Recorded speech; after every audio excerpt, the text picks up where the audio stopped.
সে কি? তবে যে খুব ভালো গাড়ি বলল এজেন্ট।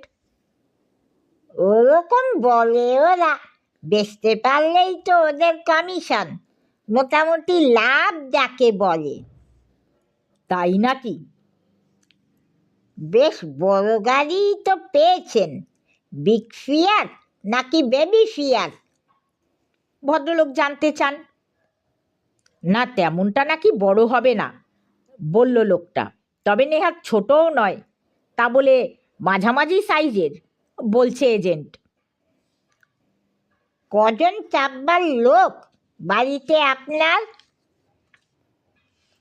3 জন আমরা, আমি, আমার গিন্নি আর আমার ভাই গোবরা। এই তো মোট। ড্রাইভারকে ধরে জনাচারেক স্বচ্ছন্দে যেতে পারে, সেই রকম জানা গেল। কুলিয়ে যাবে তাহলে আপনাদের? তা যাবে, গোবরা ড্রাইভারের পাশেই বসবে না হয়, তার কি হয়েছে।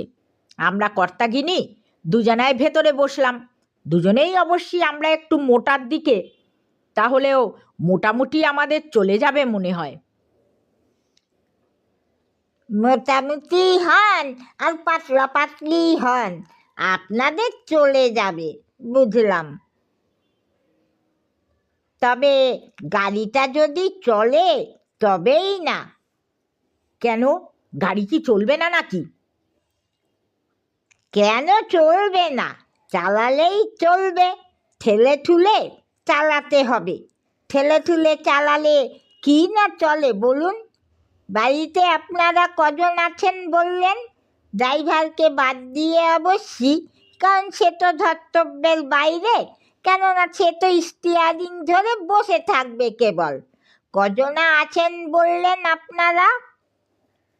আমি, আমার বউ, আমার ভাই, তাছাড়া একটা বাচ্চা চাকর, এই 4 জন মোটমাট।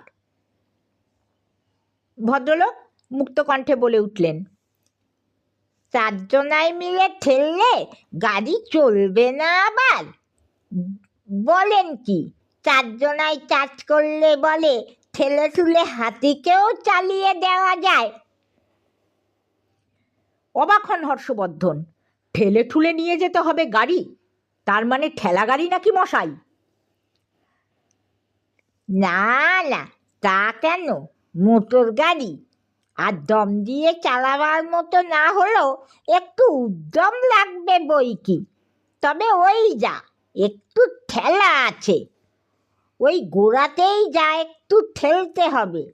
তারপর একবার ইঞ্জিন চালু